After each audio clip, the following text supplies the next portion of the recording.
Hi everyone, this is Norman Kochnick here from Eyes on Cricket with Norman Kochnick. I'm making sure I say my name enough times. We've got some illustrious guests here today. What we're going to be doing starting off, we're going to be talking about, this is a particularly important eve of a test match and more importantly, a test series. There'll be some 4 tests. There'll be 2 in Chennai and a further 2 in Ahmedabad coming up. The first one, of course, is starting tomorrow, Indian time. And that's going to be a significant start. It's a major series. Now that Australia's had their issues with COVID in South Africa, it's put more importance on this series, I believe, and obviously with New Zealand in the background as well. I think between those 3 sides, New Zealand, India and Australia will have probably a likely test, a World Test Championship occur at Lord's, which Simon and Chris, I'm sure, will attend as well. So just to start with, again, this is Norman Kochnick. We've got a number of guests here in front of you can see. We've got 1 or 2 more to come, and we're going to be dealing with this not just on the eve, but over the 5 days of the test. So these lovely people will be involved at certain times of the tests to update us on things. In fact, we've got our 6th guest right now, and that's a young Monty Panesar. Oops, hang on. There he is. He's going to come in now. There we have it. Now we're now a lot of 6. How are you? Yeah, good, mate. Yeah, hello, everyone. I'm just going to go through everybody. So I was saying before the top line was for men and the bottom line was for women, but Monty, you've ruined that a little bit now, but we can keep it there. So I've got myself in the top corner there. You can see that probably the most attractive looking person, as you would all agree. Then you've got Simon Willis next to us. Give us a wave, Simon. Hi, guys. Simon Willis has been a head performance coach for both Sri Lanka, England. He's got his own Fledglings cricket now, which has had his website launched, which we'll hear more about a bit later. And he's a doyen of coaching. Then to his right, the younger, more sort of brash young kid there, Chris Vernon. How are you, Chris? Yeah, good, thank you. Yeah, not too bad. What was the hat you were wearing the other day? What was it called again? Oh, it was my Sevenoaks Vine cap. Wilco would know. Would have played many games against Sevenoaks, I'm sure. Monty's possibly heard of Sevenoaks. Yeah, I've heard of them. Down in Kent. So Norm was giving me some stick about them, saying you never heard of them, but Steve Smith's played for him as well, so I'm sure he'd be able to fill you in on how great. It sounds like a bottle of wine to me. Anyway, now we don't need to introduce Monty Panesar, but Monty Panesar, who is effectively now the voice of England, the voice of India, the voice of the seas in between India and England as well. I think you're bloody everywhere at the moment, Monty. It's incredible. Well, yeah. Thank you. Yeah, thank you for having me on your show. Yeah, obviously, a former English cricketer, and my humble opinion should be playing there tomorrow. Should push Leach and Bess out of the way, and perhaps even Moeen and should be leading the charts, but that's not happening. Then we've got Aparna Saini, who's on Sydney Harbour. I'm not sure what, is it a cocktail party or something there? Aparna Saini, who's been involved with everything from ABP News to Sports Tack and Xtratime and Sports Today. And on a whole right. How are you, Aparna? Sky News. Oh, sorry, Sky News. I beg your pardon. Yes, I forgot that. How could I forget that? I was on there with you. Yeah, one of my favorites. Yeah, you're very good. And last but not least, Preity Upala, who's coming all the way from California today. How are you? Namaste, everyone. Hi, I'm very good. Namaste. It was a good introduction. In fact, now I'm getting it. The top level is England, Australia versus the Indian contingent on the bottom level there. Even though they're from England, Australia, and America, we're widespread. This is quite a good bunch here. Now, just to let you know, Monty, Adam Hollyoak has about half a dozen kids running around his house at the moment, and he's dropping food everywhere, and he can't make it. And Alan Mullally, well, I'm not going to comment. I think he's too busy carrying on there because he was all ready to come here. He was reminding me all of yesterday he wanted to be on the show, but he unfortunately is not here. But they're both going to be involved during the week, so I'm not worried. We've also got Jeff Thompson coming on the 4th day of the test, Doug Walls on the 3rd, and a bevy of other lovely guests to entertain us throughout the test. So I must thank you for being the lovely 6, including myself, that are here today. So a round of applause for everybody. We'll have a bit of a round of applause there. Let's see if you... All right. So, look, we're talking about clearly the test tomorrow between England and India. And there's been a number of changes. And Monty, I'm sure you're all over it. we could just start with the first point that we all would have heard about. Zach Crawley slipped over on the clear marble floors of the ground at either Chepauk or, in fact, Chennai, and has damaged his wrist. Is out for the first two tests.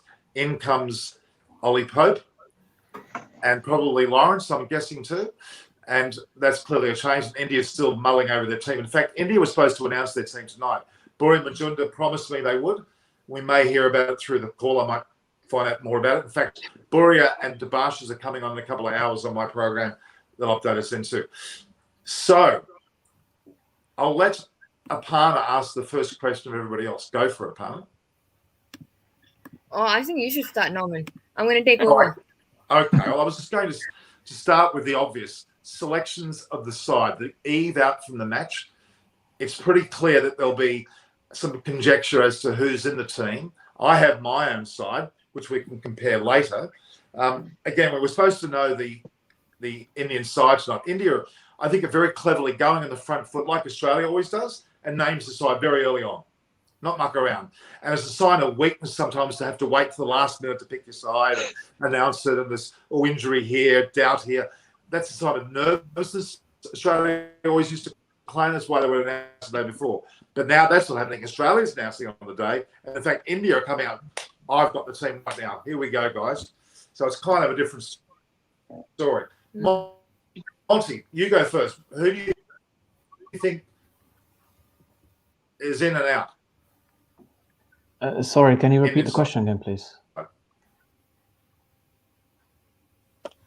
I was just saying, who do you think is in the Indian side for tomorrow?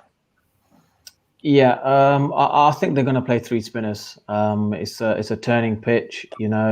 Average score at Chennai. First, second innings is about 350, and then third innings is about 200, and then fourth innings is like under 100. So I think India are going to prepare, for later on in the match where the spinners will come into use. So I think Akshay Patel, Kuldeep Yadav, and Ravinder Ashwin, I think all three will be playing tomorrow. Interesting, isn't it? Because in fact, both Kuldeep Yadav and Akshay Patel are both left arm bowlers, correct? No, we've got the left arm spinner, but Kuldeep Yadav bowls Google Chinaman, which actually, Simon probably knows more about that in Sri Lanka than in England, which all the talent that there is. I don't think England have prepared or get the opportunity to prepare against Kuldeep Yadav, and he could be that sort of difference and the X factor that India are looking for. So Chennai's the place. It's probably one of the top 5 venues for a spinner to bowl. So Chennai, I think this is probably best opportunity to play three spinners. And in your case, your recollection of Chennai yourself, what was your experience at Chennai? Yeah, I remember in 2008 when, after the heartbreaking sort of terror attacks that happened in Mumbai, we should have won that game in Chennai. They needed 380 to win, I think, and I didn't bowl very well. Swanee bowled slightly slower, made his debut, and after 3 deliveries, he got, Gautam Gambhir out, so he very much, was felt at home at international cricket, at international level, and I remember Nathan Lyon in 2013 when he bowled Sachin Tendulkar, and he even says now that was one of my sort of favourite moments. So these are encouraging signs for the likes of Dom Bess and Jack Leach, because they obviously going to feel a little bit apprehensive. Never played a Test match in India, but they've had some good preparation in Sri Lanka.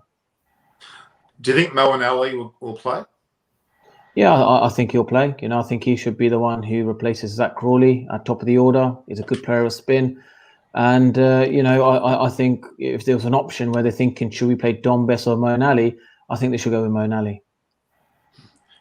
That's very interesting. I didn't think of the fact that he can bat. He obviously can bat very well, and he can bat up the order as well. That's a very smart move. I hadn't thought of that. That would be a great coup for England, because they bring in his spinning option as well as his batting option. Great idea. All right. Simon and Chris, you're there. Aparna or Preity, ask Simon or Chris a question. And don't ask Chris if he's single, because he's not, apparently. Oh no. I'm joking. Are you I'm kidding? joking. I don't know whether just touching on what Monty said about the pitch. I've listened to a couple of the tail end of podcasts and things, and they had an Indian sort of pundit or guy on, and he said that when England won in 2012, obviously you and Swanee had a massive won us that series. They said that they felt that one of the contributing factors was that they produced wickets that were too spin friendly, and so it brought you guys into the game more. And I mean, if you look at the stats from Indian seamers for the last 2 or 3 years, I think Yadav, Sharma, Bumrah and Shami all average under 25. So there's talk that they might leave a little bit more grass on the wickets to play to their strengths, and they don't want to risk levelling up the playing field and bringing Leach and Bess and maybe Moeen into the game more. So maybe that's why the Indians haven't announced their team yet, because I think if they announce their team early, it tells England what type of pitch it will be, and then allows England to tailor their side more to what the pitch would do. I mean, if they name one spinner and play 4 seamers, it's not going to be a raging Bunsen, is it? So maybe they're just keeping their cards close to their chest to not give away too much to the England camp, because I'm sure they don't know what to do with their team at the moment, either with 3 spinners or pick an extra batter or an extra seamer, or so. Maybe that's just a thought. Monty, what's your view on the spinners, Monty? Because yeah, look, I think Ashwin is is a brilliant bowler. You know, the way he gets the batsman to commit, not coming forward. I think because he bowls the ball quick in the air, gets real fast, spin in the air. You kind of think, you want to come forward, but you end up just playing on the back foot because of the trajectory, and then he gets that sort of overspin and bounce, and that's how he gets you out, either LB or caught short leg or slip, where you should be coming forward. And the way he bowled to Steve Smith, in Australia recently, that was obviously a prime example of how he's going to trouble obviously the England batsman. Yeah, you see, I'm intrigued in the mindset of all of this. India have just gone to Australia, and won an amazing series out there. For me, they should be saying, or being really confident and saying, we can beat anybody in our own backyard. So for me, if they go down the grass route, I think that's actually helping England, because of that, they got better seamers and spinners, in my view. So for me, I'd just be playing a natural subcontinent pitch and backing our spinners Indian spinners to outperform the England spinners. But I don't know, it changes around. But I'm really excited by, watching India play again, because I thought they were outstanding in Australia.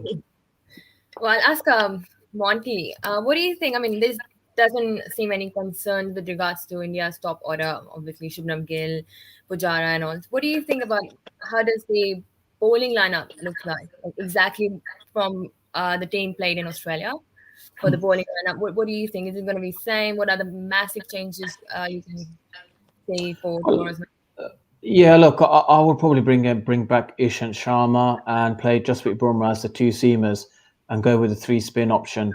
I think that would be much more what India probably look to do if I was Ravi Shastri, the coach. But like you said, they're holding their cards close to their chest. So, they've got a few options. They may even bring Mohammad Siraj back, possibly Mohammad Shami. But I think Ishant Sharma's experience, he's most experienced seamer in the team. And Jasprit Bumrah, that combination, the contrast difference, the 2 completely different bowlers, is always difficult, for batsmen. The batsmen find it difficult to set themselves at the crease.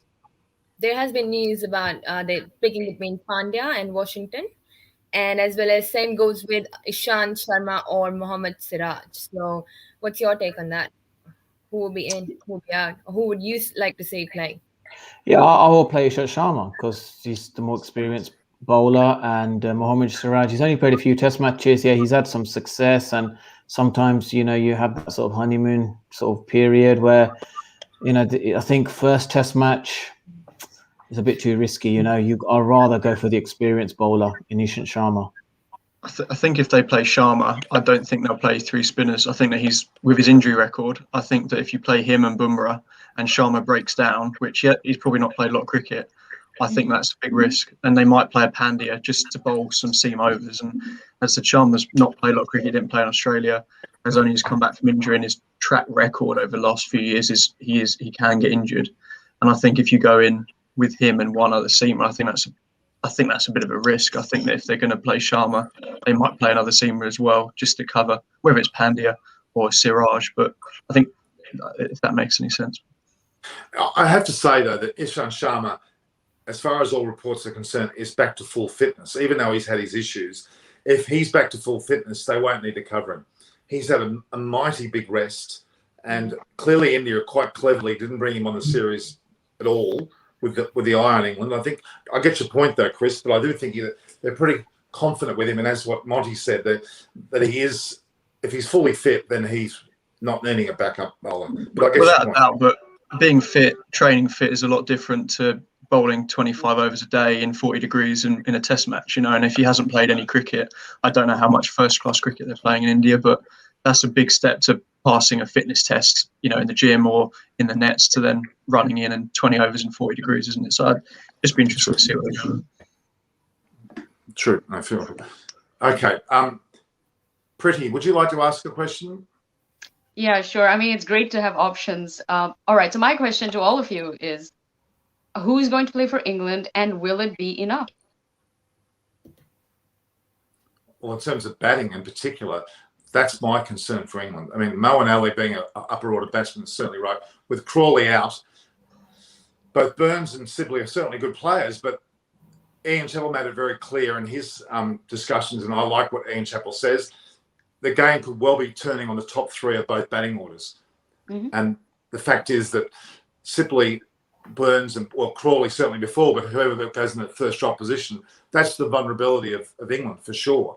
They could collapse very quickly there, and it's all on Joe Root's shoulders. I know you've got Stokes coming later, but that could cause some stability, as opposed to, obviously, India, that have a very, very stable top order, top 5 or 6, quite frankly, with the likes of Sharma Gill and then on to Pujara, Kohli, Rahane, and even Punt. There's a solidity there. We've talked about the bowlers a lot, but I think the batting's where the vulnerability is. I agree with that, and I think I said it in your show last time, Norman. The last time England had success in India, obviously Monty was there, but Alistair Cook, Kevin Peterson, you really did churn the runs out during that series. And for me, your top 4 is going to be crucial. Monty can tell you from a psychological point of view what it's like going out as a spin bowler, with only 250 on the board compared to 400, 450. It can really help you as a spinner. Your field placings, your attacking fields are in for longer. So for me, I have concerns not only, because of the inexperience of the England batting lineup, but also 3 of them haven't played in Sri Lanka. And there's going to be a lot of pressure. Stokesy is going to be under huge pressure to perform. If Folkes plays as the wicketkeeper, he has had no middle practice as well. And Ollie Pope. So, there are 3, and Moeen Ali. So, you've got 3 or 4 guys, you can put a marquee up at Loughborough and play on grass pitches, but it's nowhere near the same as doing it out in the middle in a test match. So I think England are vulnerable. And that's why, I've quoted India 3-0. I think that I agree completely. I think the batting, Moeen got dropped pretty much because he looked like he was batting with a snooker cue for most of the games he was playing. I don't think the bowling was particularly an issue, but he literally came out and said he was tired, he needed a rest, and to chuck him in at 3 against, if I was India and he was batting at 3, I'd be just bringing Ashwin on straight away, saying you've not played a game at this level for a while. You've got the best off spin in the world, arguably. To go in at 10 for 1 and face Ashwin is going to be tough. I think that they would be regretting, and I know Wilco touched on it last time we spoke, that they've rested Bairstow. He's one of our better player of spins because the guy needs a rest. Well, if I was them and he needs 5-day quarantine in India, I'd be flying him out there today and saying, you'll be in for the second test to bat 3. It just depends what they want to do. I'm not sure. That's a major mistake. A major mistake not having Bairstow on the side. To me, he's very capable to face spin. He can bat up the order. He's not keeping. He's free to do that. I just have an issue We're with. on a plane today. If I had anything to do with it, I just have an issue with. I get they've got a lot of cricket to be resting for, but they're saying we're going to rest him, but a lot of them will go out and play in the IPL for the whole series. So I get that that's a big payday and that's the glamorous thing to do. But at the same time, if it was me, I'd be thinking, as a batter, I want to play as much as I can for my country as possible. And I know that it's not like these guys aren't getting paid well. Central contracts are £500,000, whatever it is. So I don't believe they're hard up for any money. So I get being tired and they've got all these test matches this year, but you rest Butler for 2 tests, but then goes and plays in India in the IPL for 6 weeks. I'd be a little bit annoyed, if that makes sense. I think you can rest players against some of the, say, weaker nations. Mm-hmm. But when you're playing the best team in the world, for me, you need your best players ready to go. And for me, it's perfect. Bairstow, went out to Sri Lanka, got a feel of playing on spinning wickets. Okay, didn't get loads of runs, but certainly had a method. And he would have been itching to do well against India. So yeah. Do you think I might bring Folks in as a better player of spin into that order and play Pope as well, and then maybe chuck Pope in or 3? Or I'm just trying to work out how they balance the batting. I just don't know if they'll be fancy Owen Ali batting at 3 and that's the slot. I'm not sure. If it's not Pope batting in 3, it's got to be Moeen Ali. I think that's a great move. And really, Monty, you keep saying that loud enough on all the airways that you'll be on the next few days. Hopefully today they'll hear you, because that is such a resonating thought for me. Aparna, to you. You remember how we talked about James Anderson and Broad being in the same team? Ask that question about whether they should be the same team. I think they would be anyway. Well, I believe they should be. I think Anderson and Broad should be. Aparna and I talked about it earlier. To me, they're the best 2 bowlers in England, as far as I'm concerned. Maybe, obviously, you've got Jofra Archer too. Sorry? Even Jofra Archer?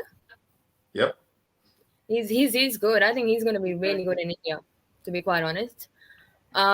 His express pace is something that would stand out. I think Root will use Archer in short burst and give him the license to bowl.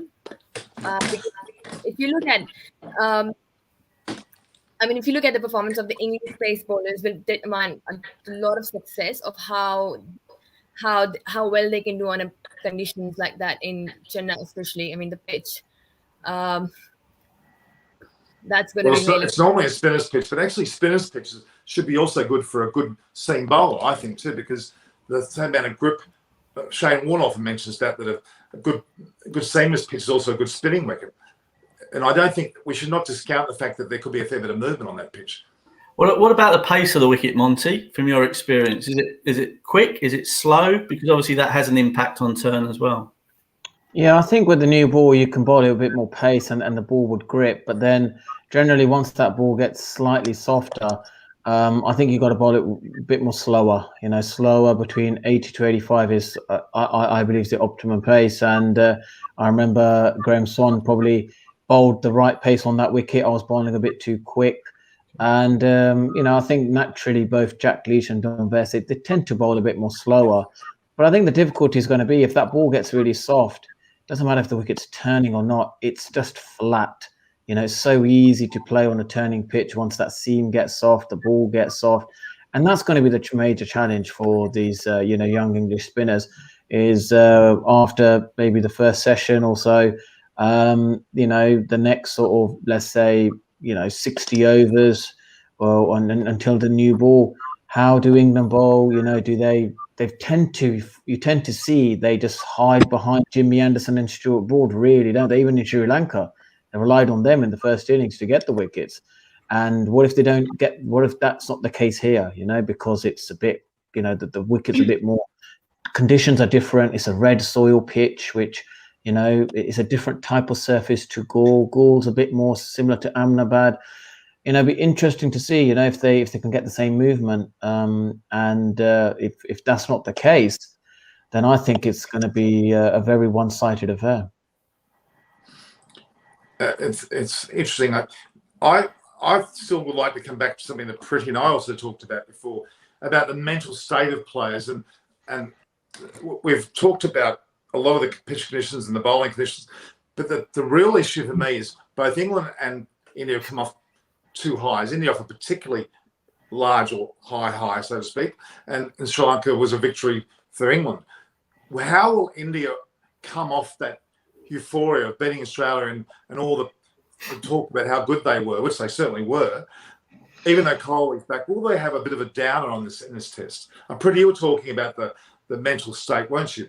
Something that you're very dear to, and how people keep their minds up for a test. It should be easy, but having come off a huge win, what's your thoughts, guys? There's enormous pressure on them. They do come in as favorites, absolutely, but you can't write off any team, as certainly not England, and the quality at which they're playing at. So look, the Indian team always has the whole, you have a billion people's burden that you're carrying, and you can see it.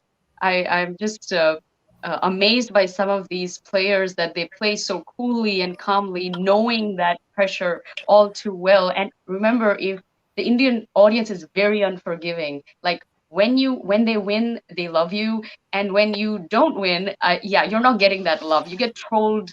They really do go for you, and they kind of forget about your career's worth of the toiling that you've done for your country, that one match or that one series that you didn't perform, and that seems to be the only thing in their minds. But I think for England to win this, one of the only ways I see them doing that is they have to do very well. They have to get a lot of runs on the board, right? First innings, 400 plus, I think each game almost. That's asking for a lot. And the question is, do they have the batting machinery for it? We'll have to see.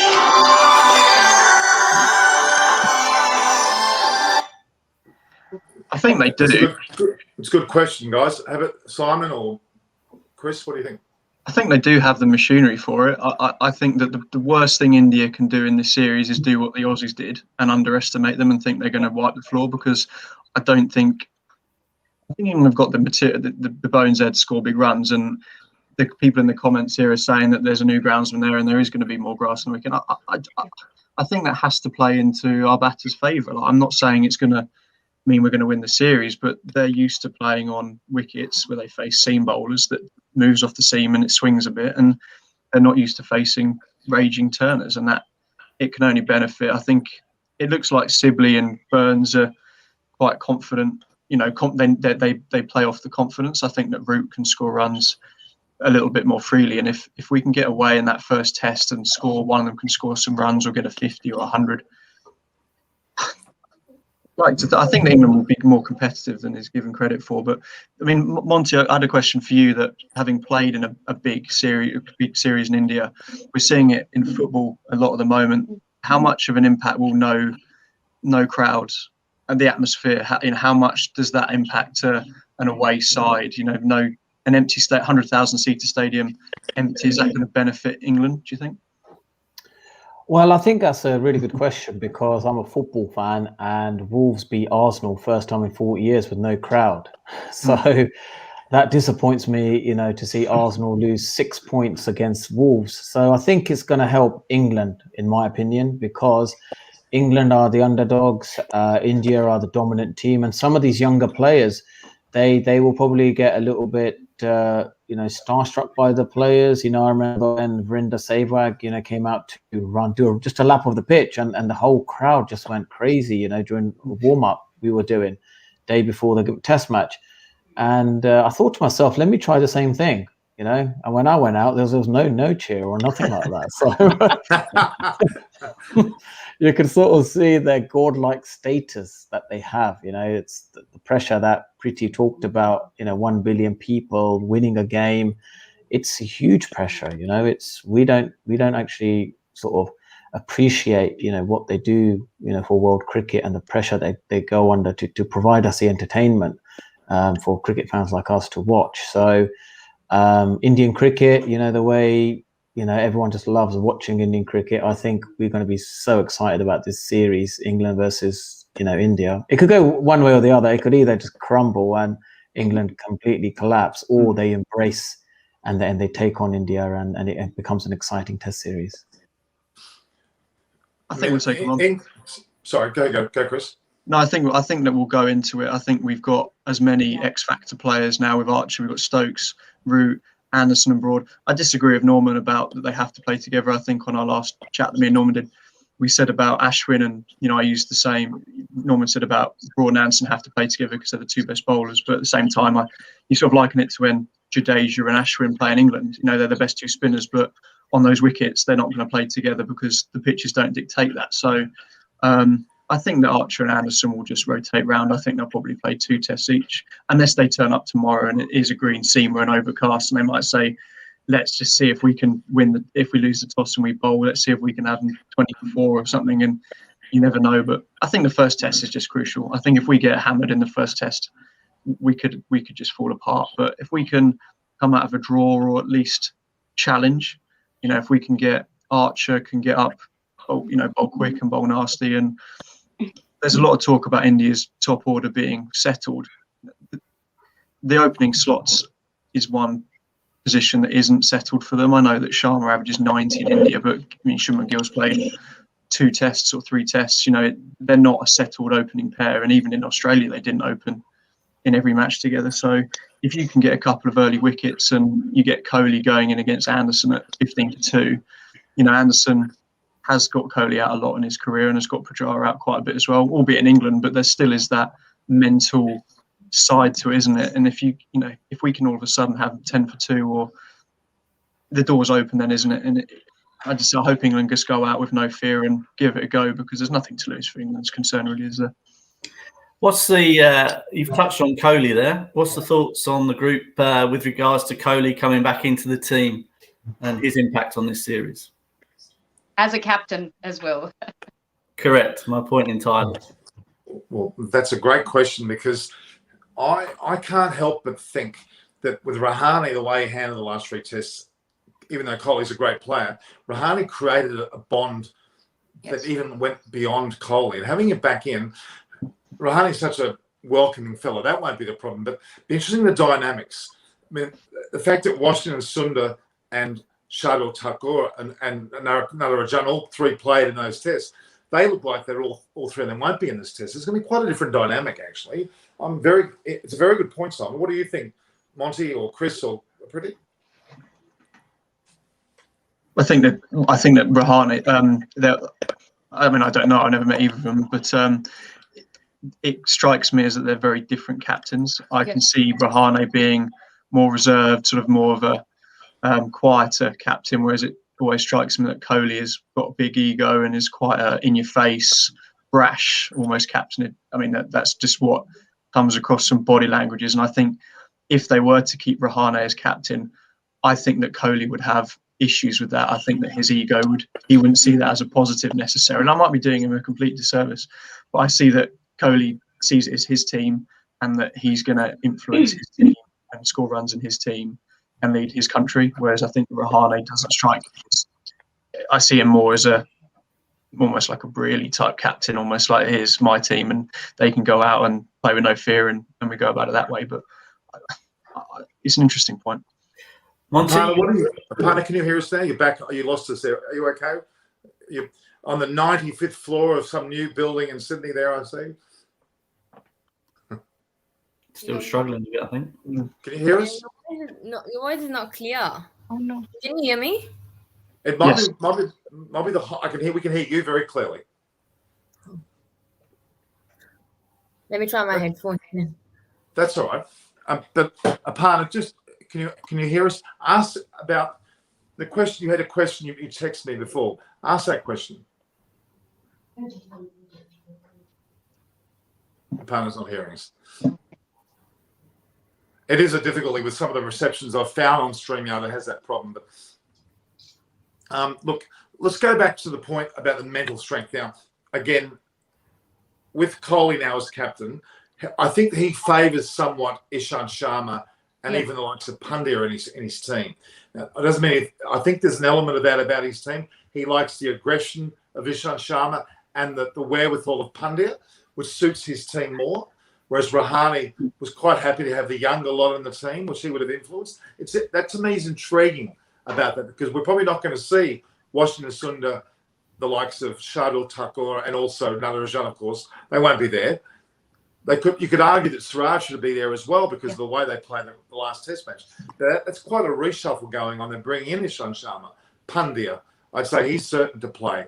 Kuldeep Yadav is also playing. It's an interesting change, because I'm a very firm believer. I know that it's horses for courses on what ground you play. I get that. But I still don't understand in world cricket these days, they change the 11 too frequently. I don't think that it's difficult, the Australia series, to look at it realistically, just because if Pandya and Sharma had been fit, they would have played in that series, especially in the last Test when they had all the injuries. So it's difficult to say that Rahane favours the younger guys. Well, he had no choice. Like that's what they had.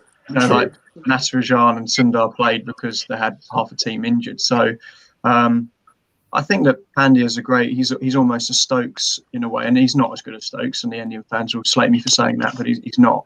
That he offers options. Like Stokes in England's side takes out a bowling slot. They don't have to worry about a seamer, because they know that Stokes can bowl 10 overs a day and bowl well, and Pandya gives them that option. If Pandya doesn't play, they've probably got to pick another bowler, because it doesn't offer that sort of balance. It balances the side perfectly, doesn't it? Sorry, go ahead, Preity. Go ahead. I just wanted to say, I think Kohli is very lucky, because he's inheriting a very healthy, winning team in top form and with full of morale.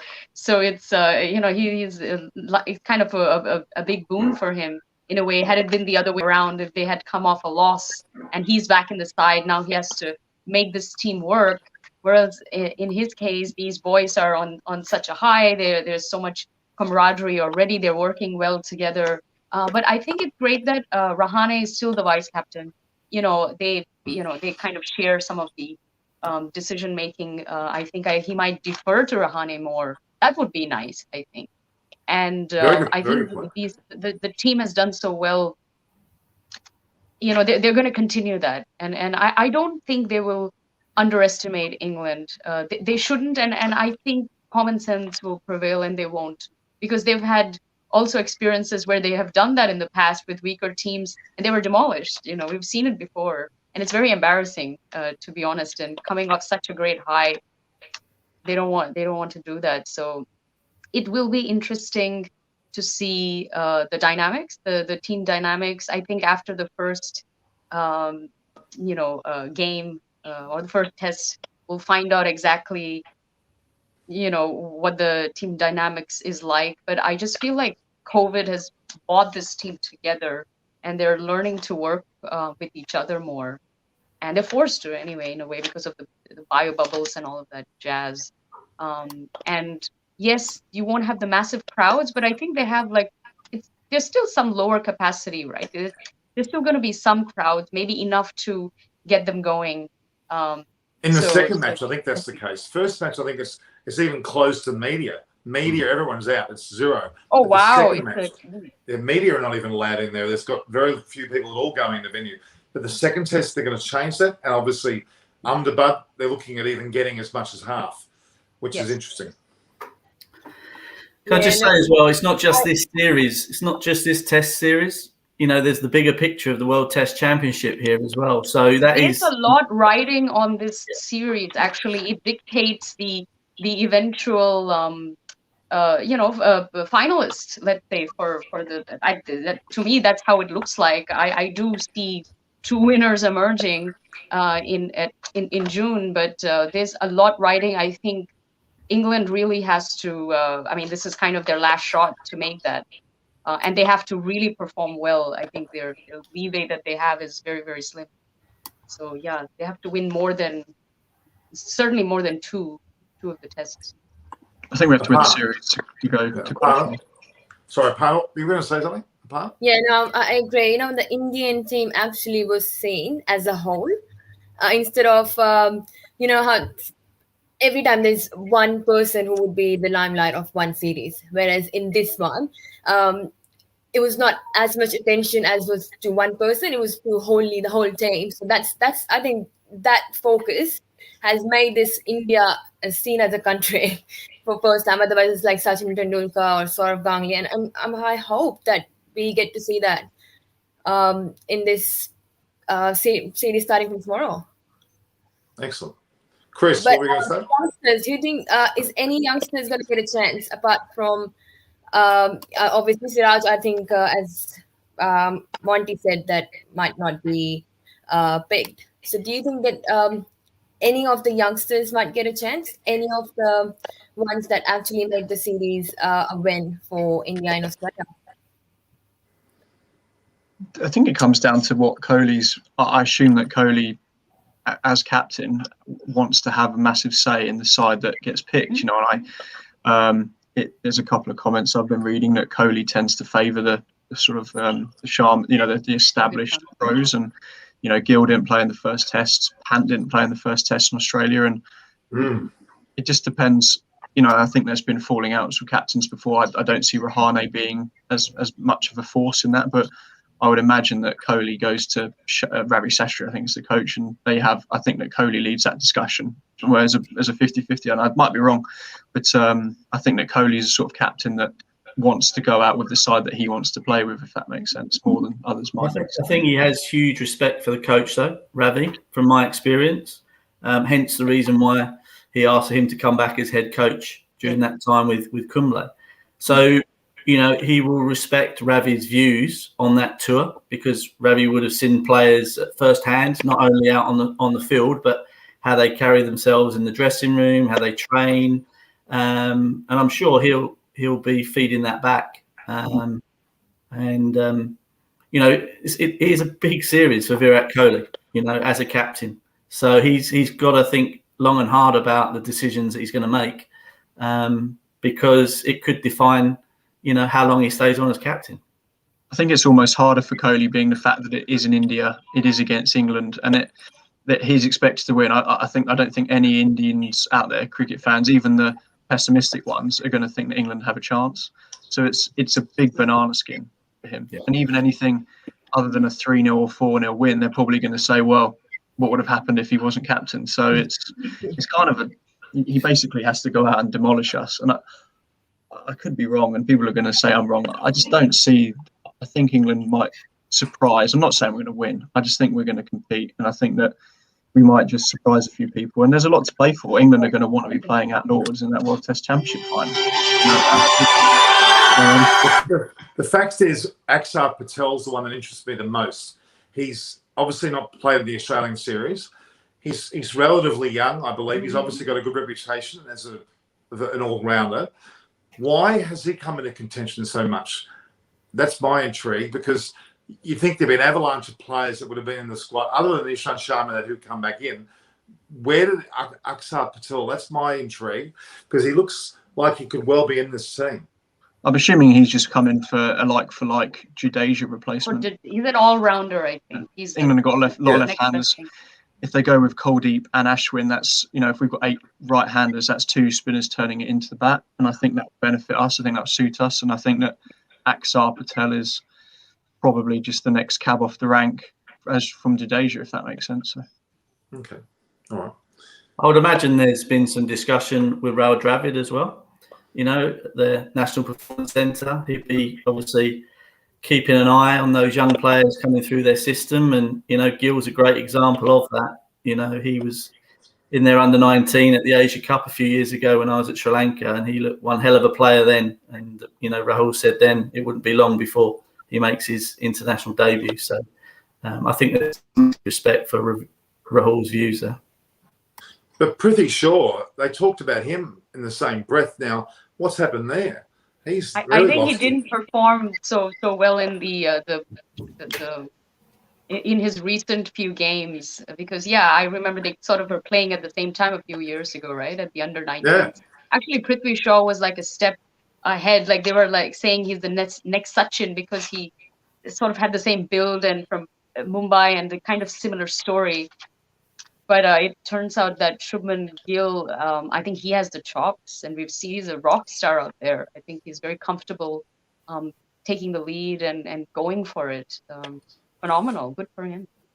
Very good points. It's very relevant. I mean, Preity Shaw was probably beat up too much. I do think it affected him. I think he had this impression that everyone's saying he's next Tendulkar, and that's wrong to say to anybody. And maybe Gill was a little bit more quieter in his approach and got through class of the player. I don't want to jump on the. Sorry, Aparna, your experience from the crowds that you experienced around Australia and the overwhelming support that they had was had a major significance, and obviously there was some distractions regarding the racist comments. But what do you think of the crowd aspect not being there in India? At least for the. Yeah, I think it's actually good. Sorry? It's good for the England players that the crowd is not there. For India, it doesn't really matter because you know what? I think they'll still come good. You'll probably hear them outside the stadium trying to voice it out in the stadium playing. What if they would be allowed in the stadiums? That would have been a bit more hard for England players. They could have probably playing they lost on on their crowd because India, I think, is going to come good. Yeah, it's actually good. But yeah, I mean, not good for the Indian spectators. So sorry to say that, but yeah, from England point of view, we've got 2 English people, actually 3. So yeah, I'm sorry. That's right. Monty, from your perspective, being English but with an Indian deep down in your heart, where do you sit? Obviously you're supporting England. I get that. But what's your thoughts on the series? That's a controversial question. Yeah, look, I think India will win the series because simply the reason is the batting isn't strong enough, against spin. You look at the likes of Dominic Sibley, in the last 3 innings he played in Sri Lanka, accumulated to probably just about 50 balls. And then after that, he batted for 100 balls. But I think Ashwin's going to be too smart for him. If Kuldeep Yadav plays, it'll be difficult. And then if they find the answer to Joe Root's sweep shot, then, it's going to be a difficult task. I think bowling-wise, they're probably quite similar. In fact, maybe England could be a little bit stronger in the seam department. But apart from that, if the batting was a bit more experienced, they've got a chance. But with this inexperienced batting lineup, England are always going to be vulnerable, even when, England have had a good day with the ball. Very good point. All right, we've got comments from people that are coming through. They've made one good point. I'll put your bios in the lead up to this because some people are just asking questions about who you are, but that's great. That's what this is all about, is bringing new blood to a discussion, and I think it's been wonderful. Aparna and Preity in particular have been fantastic. Simon and Chris, well, they're not too bad, but no, I have some interesting questions. Who do you guys think is going to be the number 1 wicket taker? Who's going to take more wickets, Bumrah or Archer? Bumrah. I think they'll be very similar. This is Bumrah's test debut in India, isn't it? He's not played a home test before. And there's obviously all this big build-up, and he's been fantastic, but he's still never played a red ball test match in India. So I think you've got to give him a couple of tests and see how he goes. I think Bumrah and Archer will have a very similar series. I don't think that Bumrah will have the impact that I don't think he's going to take 8 wickets. He might be overshadowed by Ashwin, actually. I think so. The series comes down to Ashwin, I think. Yeah. And I know we talk about the top order scoring runs, but if our spinners bowl rubbish and India gets 600 every test, it doesn't matter how well we bat. We're not going to win any games chasing 600. So there's massive pressure on. I think Leach. If Leach hadn't played much cricket, had been out ill, and I think that Leach is a bit more established and a bit more wiser in the head. I think play more cricket. I think that they'll be really positive against Bess, and I think that was one of the issues that Monty obviously played when him and Swan bowl well, was that India almost went too over the top aggressive. I think, wasn't it? That was their tactic, and it backfired a bit to some respect. So it'd be interesting to see how they approach, if they go over aggressive or just say we're just going to bat and you have to get us out. Simon, I wanted to ask you a question regarding. Sorry, go ahead, Papa. I think Akshar Patel, there's been talks about him as well. So he might come and take most wickets. You never know. I don't think so. Anything's possible. I mean, we've had 3 bowlers get 3 wickets in their first performances in Australia. I mean, Washington Sundar and Natarajan got 3 as well as Shardul Thakur. They were quite incredible. Certainly. Simon, I was going to ask you about coaching. Now, we've talked about, obviously, Ravi Shastri. And in some ways, you could argue he's a dominant coach. Justin Langer, there's a lot of heat on him about being far too gung-ho, which works when a team's going well. What do you think of the role of a coach?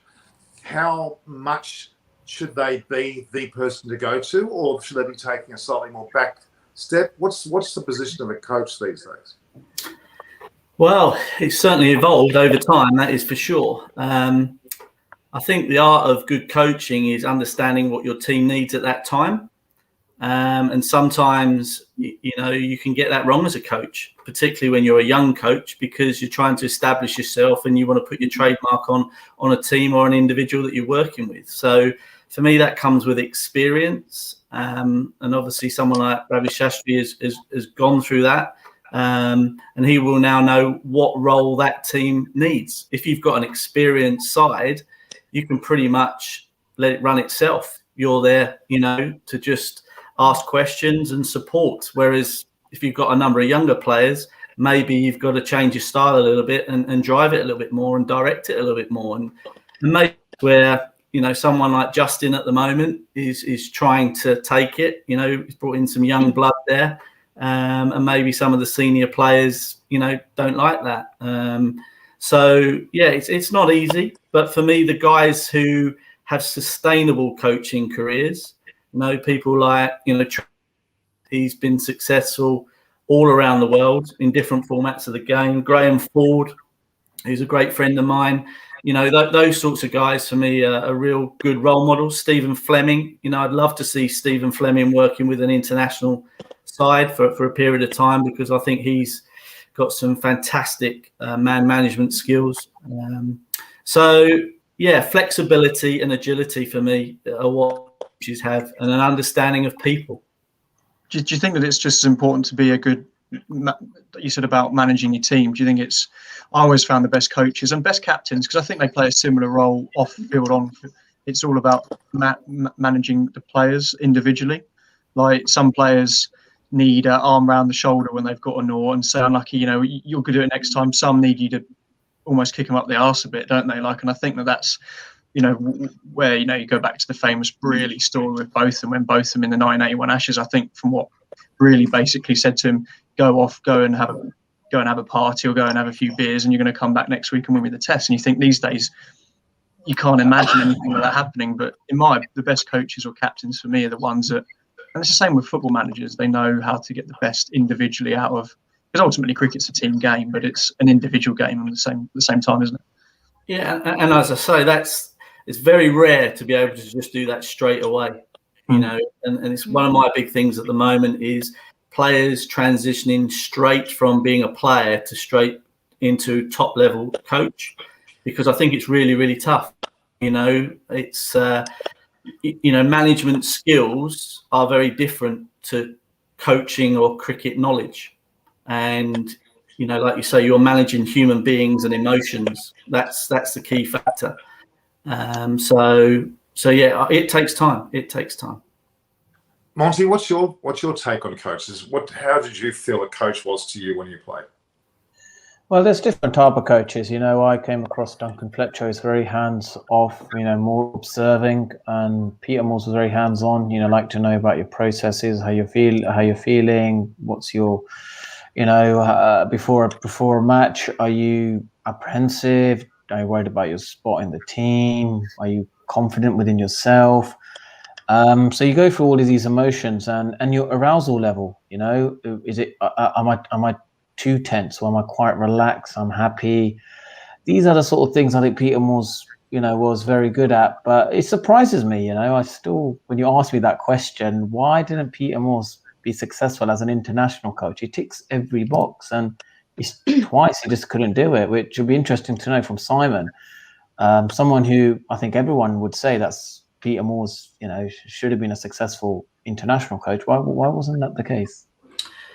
Yeah, it's a good debate because Pete at first class level obviously produced England players, successful teams and won trophies. But I think, international cricket, county cricket, you've got to be far more hands-on and you've got to get the best out of every player that you can. So you tend to be everything to everyone.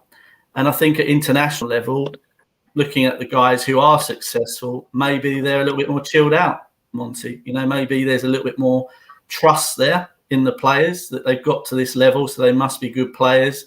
And we've got to back them and show belief in them. I'm not saying that Peter didn't do that, but I know his enthusiasm and passion for the game. He wants, he cares passionately about the players, and maybe he cared too much because he would have been a very proud man to be given that role not only once but twice. So I think sometimes as players and coaches, we can care too much, and that has a negative impact on our success. Did Peter Moores, am I right in thinking, for his first stint as England coach, he ran into Kevin Peterson when Kevin Peterson was captain, or did he have a big falling out with Peterson? Am I right in thinking that might be the case? Peter actually recommended Kevin as captain. Yeah, but I'm sure it all fell out, and I'm sure that wasn't at the time. And I mean, the problem is, I think with a good coach, and it's the same as a good football manager, you're only as good as your team in some ways, aren't you? Like, I mean, if you look at Duncan Fletcher, he'll always be remembered as the coach with England in the 2005 Ashes. But I mean, look at the side that he had. I know you've got to get that side up to that level, but at the same time, his greatest achievement was when he took over with Nasser Hussain. And look at the side that he had sort of in the early 2000s, and they won some good series there. And you almost say his best achievement was building up to the 2005 Ashes more than actually the 2005 Ashes, if that makes sense. Yeah, absolutely. Nasser and Duncan, for me, were the ones that changed English cricket. I don't think Nasser Hussain gets enough credit for what he started. Central contracts coming in, far more professionalised environment for players to. Jimmy Anderson playing the amount of tests that he had at his age, that wouldn't happen in the past because he would have had to have gone back and played county cricket in between test cricket. And that's why players, unfortunately, would have broken down. They wouldn't have had the physio support and training support that they have now. So, I think Nasser and Duncan deserve a huge amount of credit for where English cricket is now. Do you think they complement? Just quickly, guys, I've got to just butt in there. We had to lose Monty then because he had an hour and he's extremely, tightly held up. We should thank him. He's not here now, but let's all thank him because it was fantastic to have Monty at the peak of a test series like this for an hour. He's running off to Sky this, Sky that. He's got about 10 programs he's about to do. Channel 4 now. He kept getting rang. There were channels saying, "You're on air, go." So we lost. He was so good to us that he waited the last minute, but that phone call was the last one. I think it was from the producer saying you need it somewhere else. So we can't say officially goodbye between us to Monty, but Monty just messaged me to say thank you to all. He had to go very urgently, and we should be grateful we've had a man of that stature with us today. And we'll obviously have Adam Hollyoak and Alan Mullally and Jeff Thompson, a whole range of guys otherwise. I'm not cutting off because I want to continue this for a little while. I want your take, all of you, on who's going to win and what will the series be. What result? And we're going to replay this at the end. Okay. Someone's going to be very smug about the result. So be bold now, everybody. I mean, look, I won't brag. In fact, I will brag. In the beginning of the Australian-India series, I kept saying India's going to smash them. And I had Deep Dasgupta and Pragyan Ojha and Buri Majumdar saying, Norman, come on. How could you say that? They're Indians. Two of them played for their country, were knocking me because I was barracking for India. Well, I happen to be smugly right. But, okay, guys, let's see how smug you guys can be. Predictions. Simon. Okay, well, I do this. I've done this before every test match since the start of the Sri Lankan series. I put it out on social media and get people's views. And it's been really, really wide-ranging and interesting. I've actually put out there that I think this first test match will be a draw. I think India will want a nice solid start to proceedings and back themselves where conditions might favour their teams. I've said 3-0 India is my prediction. So in other words, the first match is a draw, followed by 3-0 to India. Correct. Yeah. All right, let's just write that down somewhere there. Chris, you can be the designated writer downer of that. Oh, geez. Well, Chris has got this famous board that he uses, which we never can really read. But Chris, we're going to come back at the end of the series, this lot with Monty and probably a lot more, and we're going to hold it up, and the winner gets a prize from me. I'm not sure what it'll be. It'll be chocolates or, I mean, Simon wants over here. Free trip, all expenses paid trip to Sydney. How about that? Sorry, Simon, you've got something wrong with the communication. Must be. I want that trip to Sydney. Yeah, It's been too long. Well, let's just see how good you are, because you know what?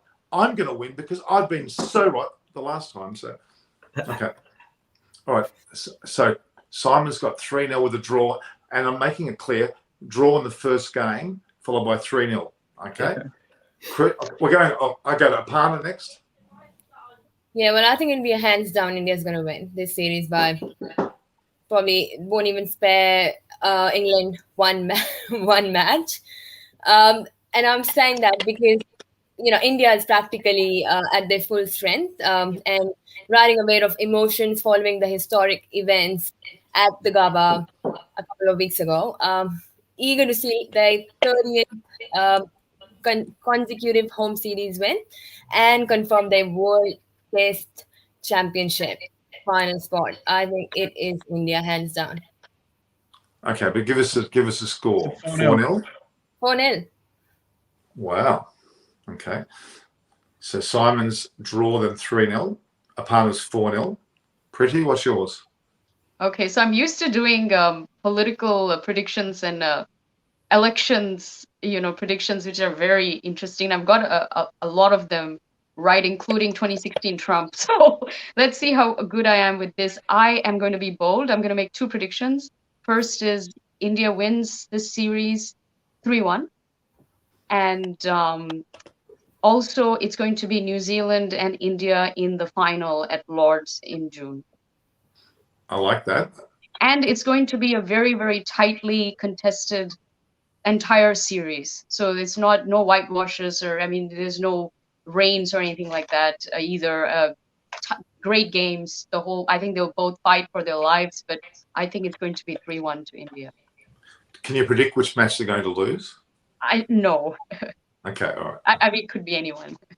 Aparna, what do you think about the World Test Championship? Preety's just brought that up. I even said that. I think India will definitely, going for to confirm the spot in the World Test Championship final spot, and this would be a sink or swim sort of a situation for England. But yeah, India's gonna come good because of all the emotions that they have, and it's their home ground. Man, Norman, you know that. I know that. All right, Chris. I think it'll be 2-1 to India. I think that India have taken. I think that playing a day-night test match at a ground they've never played at is a bit of a risk, and I think that I don't know what the red SG ball will do under lights and then with the dew, but I think that it's an alien condition to them, and I think that might help England. Is it a red ball under lights? Oh, pink ball. Sorry, yeah, sorry. But it's a different.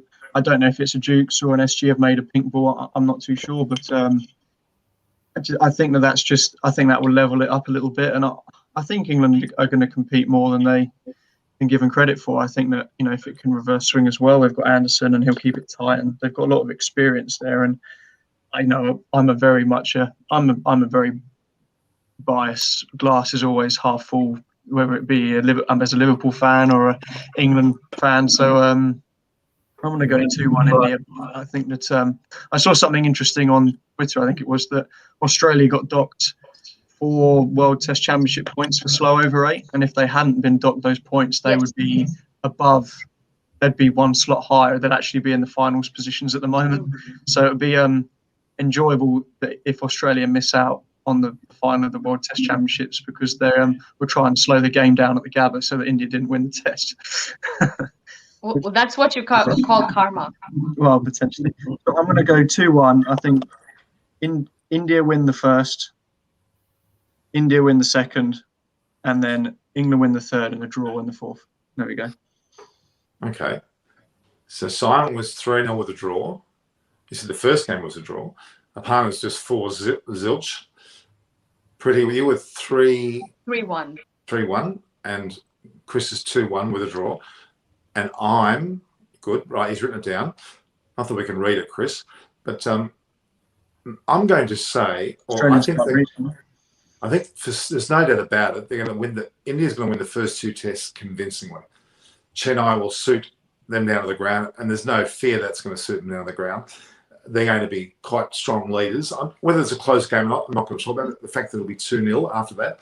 Then the third test is one that I think will be a difficult one to decide on. It may well be where the draw is, and they'll win the fourth. So I think 3-0 with the draw being the third match. And remember that. Remember I said that. First 2 draw. I've got it, Norman. I've got it. Don't worry. Okay, let's see. Very specific. Is that what you said? Third test. I've got it. I've written it down. I've got a crystal ball happening because I was smug last series. I said, we're going to win, and all these Indian cricketing experts go, "Oh, that's ridiculous." Well, Man, Norman, your prediction about Australia and Indian series down here was I said to you, India's going to win. You were like, nah. Look, we've got. That was comedy. That was comedy on ABP News. That was comedy. All right. But that's on record. Your prediction's not going to happen. Okay. Well, I actually thought, I jokingly said Joe Burns was the next big thing. Obviously not. that was purely as a joke. All right, now I have a question for Simon, if I may. We're touching on the coaching thing. What are your views? And it's a bit in the old news, really. But what were your views on, as a coach, the Australian documentary when Amazon went in and filmed in the changing rooms? Is that something that, as a coach, you'd want to do with your team? I think it's crazy. I have no. And they've done a couple of the football documentaries. And I can't imagine why a coach with his side, apart from they obviously got paid pretty well, would want to have that access to the dressing room like that. I think it's a very odd thing, especially for Australia. And if Langa's quite a full-on coach in a difficult series or in the past, like why would you want to do that? Is it something you would do if they said to you? No, I think that it goes back to the rugby days. Really, there was lots of videos of the Lions behind the scenes. So to be fair, I would be pretty relaxed about it. Obviously you would want to see it before it was finally edited and make sure there's nothing too sensitive that went out. I thought it was interesting, and I thought it was very honest, because there was stuff there that Justin, showed that he was pretty vulnerable as a coach, and that, there were times when, the players were critical of his style. So, I had huge respect for what Justin did there. And I think, players need to be aware of themselves as well, how they conduct themselves behind closed doors, because sometimes they can get carried away. And just by having a camera in there can help them focus a little bit more. So, for me, if it's going to be bringing good stuff and interest to the game, then for me, I'd be fully supportive of it. Yeah, fair enough. The reality is that Justin Langer is actually a very good bloke, and he had a conversation with someone that very well, Simon, Sachin Bajaj, with me on a number of occasions with Justin. He's a great bloke. He used to welcome people in the dressing room very openly. Yeah. The only problem that Justin's got in a major way is the COVID-19 has pulled down everybody in every team. It bonds teams together, but also can create friction as well, because you're together 24/7 and you're not able to be free and go out and do things. That can make, and there's a lot more of a draconian approach that the coach has to make, and that can be quite difficult. You can have a lot of issues around, you can imagine. I mean, I've been on enough tours myself where you have situations where you have people in each other's pockets. It should bond you, it does, but it can also be very fractious as well, especially when a coach has to be very draconian and say, you can't do this, you can't do that. It's a very difficult mix. So he's a tough taskmaster, yes, but I think he had to be in a lot of ways as well. Mm-hmm. All right, guys, I'm so thankful for your time. We've gone 1 hour and 9 minutes. It doesn't feel like it, does it? at all. No. It's been fantastic. And Well, again, we thank. Well, the playing 11. What do you think? All right. Summary up. Me. For us. Me. Yeah. Okay. Well, look. First and foremost, India have got a very stable top six. There's no doubt that Gill, Sharma, Pujara, Kohli, Rahane, and Pant. That's the order, without a doubt.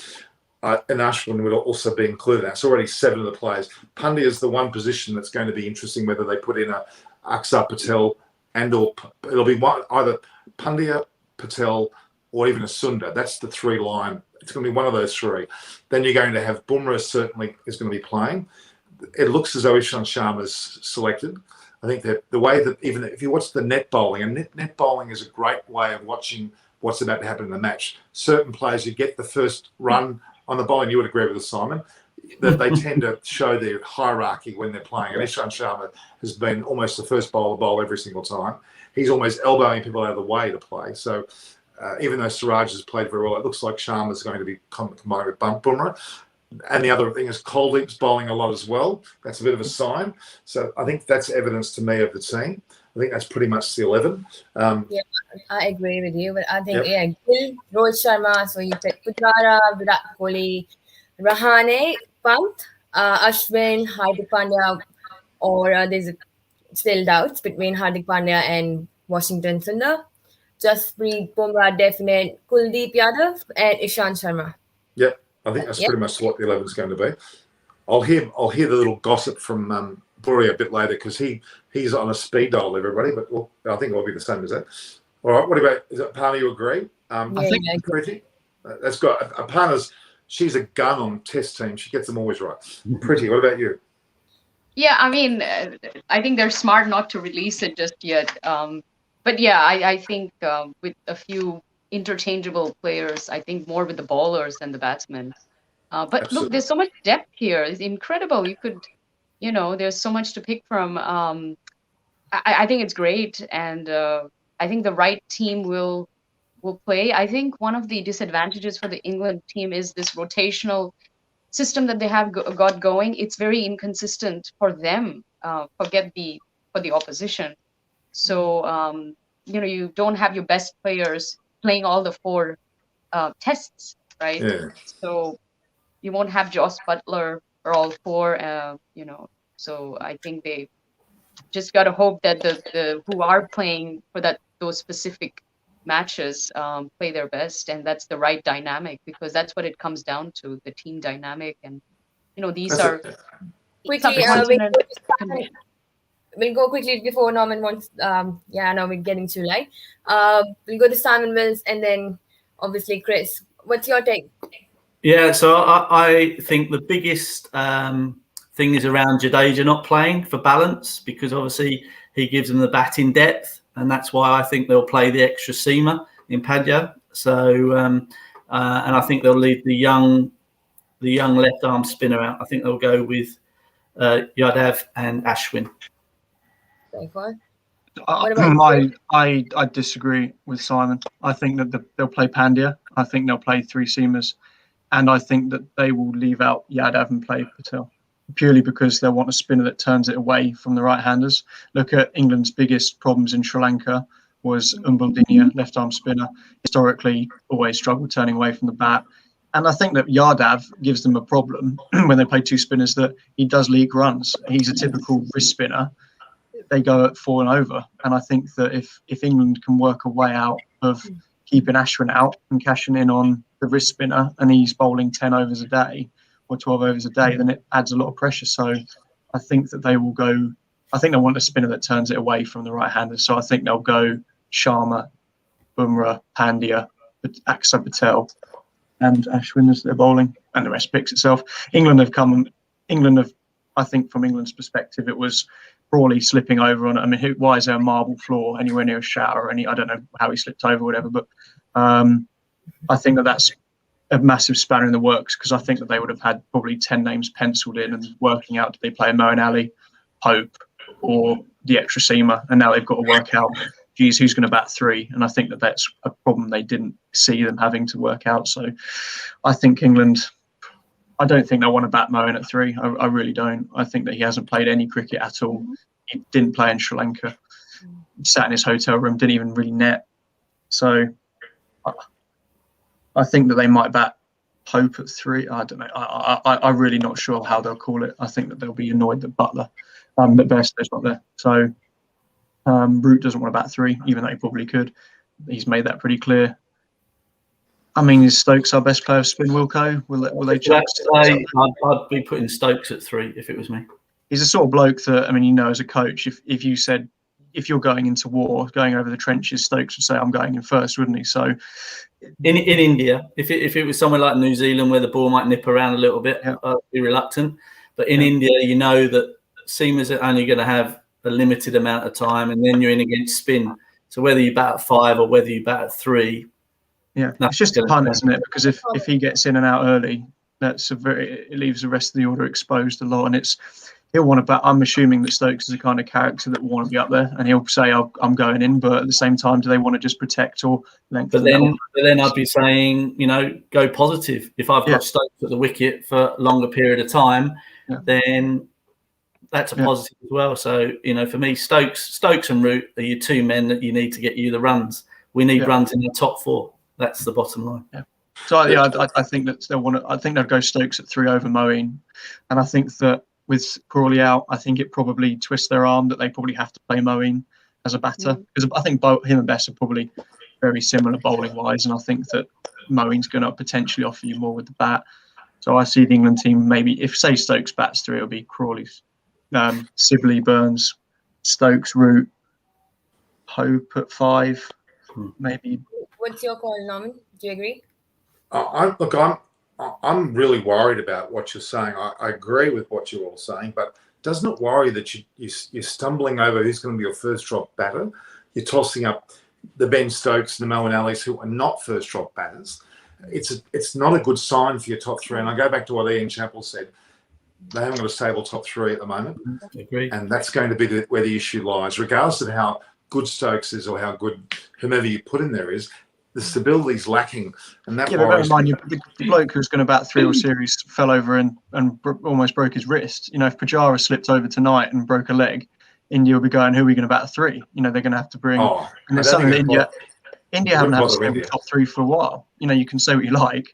Pujara has been better recently, but was certainly in and out the side for a while. He was out of form. And the India opening bat, you know, you've had Darwan, you've had Shaw, you've had Sharma, you've had Gill, you've had Agarwal. You know, so it's easy to say there's no stable top 3, but the guy's fallen over and injured himself on the eve of the test that was going to bat 3. So it's just trying to work out what the best balance is. You know? In all fairness, I was talking about when Crawley was not falling over in the bathroom, when he was actually in the side. All right, guys, we've gone 1 hour 17 minutes. This is a marathon. But it's wonderful. It hasn't felt like that at all. And having Monty here, imagine if we had Alan Mullally and Adam Hollyoak. Oh my God, we would have been talking. Next time. You have to do it, But we're going to, as I said, very quickly to end. There's 2 things here. This is only the eve of the test match, for God's sake. We've got 5 days of this coming up. We're going to have a need. So Chris is waking up at the crack of dawn. He's going to be with me in the morning to announce the teams once we find out. But we're going to have we're definitely going to have every day's going to have a post-match review, 100%. Now, the time at this point will be about 11:30. It's a bit later because the game will finish at 6, so it'll be 11:30. So for Preity, it's about 3:30 in the morning or something. Yeah, we started at 3:30 here. Yeah. So I'm going to ask you all to put you can let me know offline how available you are, but we're going to mix and match. It can be not everybody. It can be whatever you wish to do. You're all going to be part of it. We're going to bring Monty back. We're going to bring Adam. We're going to bring Alan. We're going to bring Jeff Thompson, Doug Walters, a lot more. So that's the slot. It'll be 11:30. Sorry, I'll make that clear. That's 6 p.m. Indian time, which is 11:30 my time. And in the case of you guys, Simon and Chris, that's what? It's more early, to 10:30, 11. It's about the same time we start today. So well, you guys know that's at 4:30 kickoff in the morning for us. So all right, so that'll be your times. That'll be definite. So that'll be the post-match. As far as the first day, we're definitely going to have a lunch and tea session, and we'll see how those pan out, and I hope to continue them. That's more of a quick-fire thing, but we'll have a pretty heavy schedule. So, guys, thank you very much. Keep in touch. I think StreamYard survived. We were going to try Zoom and Skype and Pipe and Type, but none of those we use. So, Norman, we should go live from your own website. Well, then you show me how to do that. Yeah. Hello. Would be really hard, so might as well. Well, let's just mention that. First and foremost, Simon's fledglingscricket.co.uk, correct? Correct, yeah. Fledglings Cricket, for those, it'll be in our bios, but fledglingscricket.co.uk. And Simon, I want you to put that, I want you to comment in the below part of this video. Yep. Aparna, due to her great efforts, we've got tripofalifetimetours.com.au, which really is a name. It's just a name to bring you to my way. And Preity, what's your website? The Preity experience, but I'm all over social media, so you can find me. Yeah, you are. You certainly are. And there's Norman Kochnik body lotions. Oh, that hasn't come out yet. We won't talk about that. Big ball. They work wonders. Look, you can see, can't you? And Chris, what are you bringing out? Chris, you're bringing out, what is it called again? Something. I'm just concentrating on bringing high quality cricket content. Oh, God. I'm having some good comments here, so I want to stick with it. And I'm looking forward to England being 90 for naught at lunch tomorrow when we come on. So actually, Sibley and Burns, it'll be 38 for naught. It won't be 90 for naught. So Have you been drinking? No. All right, guys. Thank you. It's been fantastic. I really appreciate all your time. And I'm going to see you all very soon. And to our viewers, view, like, and share. And we'll go about looking at subscribing. Aparna's got hers. Cricket Conversations as well with Aparna Saini. Go there. We've got Fledglings Cricket. We've got everything going on here. Guys, we've got a great group. Thank you very much for your time. See you all soon. Good night. Go Good India. afternoon. Good morning. Bye-bye. Thank you, Cheers, James. guys. Go India. Ciao. All right. Oh, no. Okay. I'll just end that.